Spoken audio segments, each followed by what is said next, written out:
La gestion et l'audit des risques nécessitent une information de qualité pour cerner ce qui par nature est incertain. En effet, la compréhension de l'existant et la capacité à anticiper ces transformations représentent des facultés à développer par les gestionnaires de risques ainsi que par les auditeurs pour approcher au mieux les risques.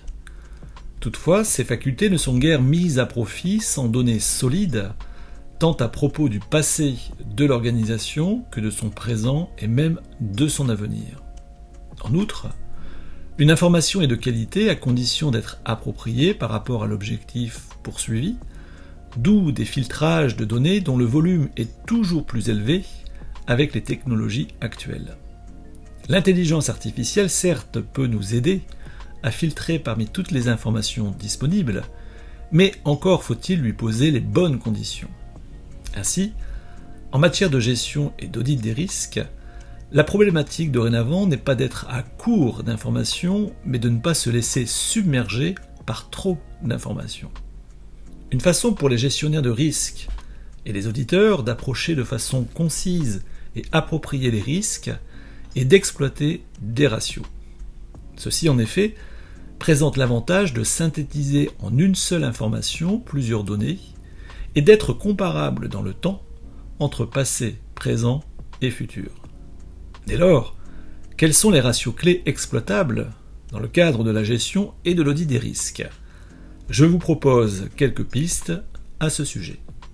Pour la gestion et l'audit des risques, la compréhension des activités et de leur évolution est primordiale compte tenu que les risques sont fonction de ces activités. Le gestionnaire de risque et l'auditeur seront donc avisés d'utiliser des ratios qui reflètent les affaires courantes de l'organisation, sa profitabilité ainsi que la rentabilité des opérations. Répondent à cette préoccupation les ratios d'activité tels que l'évolution du chiffre d'affaires exprimé en pourcentage, le taux de marge commerciale, le taux de profitabilité calculé à partir de l'excédent brut d'exploitation, ou encore le taux de rentabilité faisant le rapport entre le résultat net et le chiffre d'affaires. Les risques sont également inhérents aux moyens employés par l'organisation pour atteindre ces objectifs.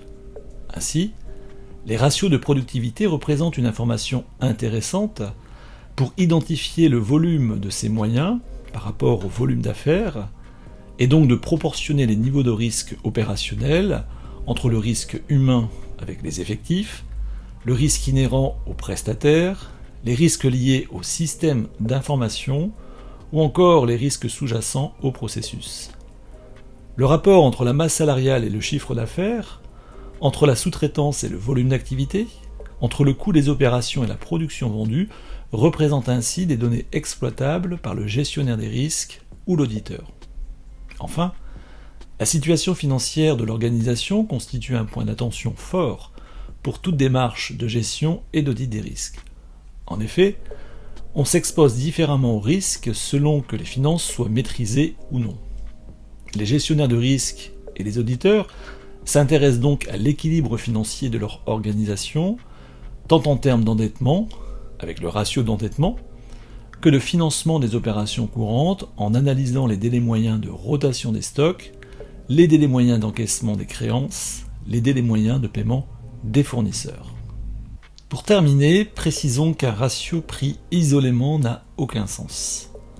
Pour en tirer profit, il convient de le comparer soit dans le temps, entre le passé et le présent, soit par rapport à des données sectorielles, afin de positionner l'organisation au sein de son environnement, soit enfin par rapport à des éléments budgétés, afin de se projeter.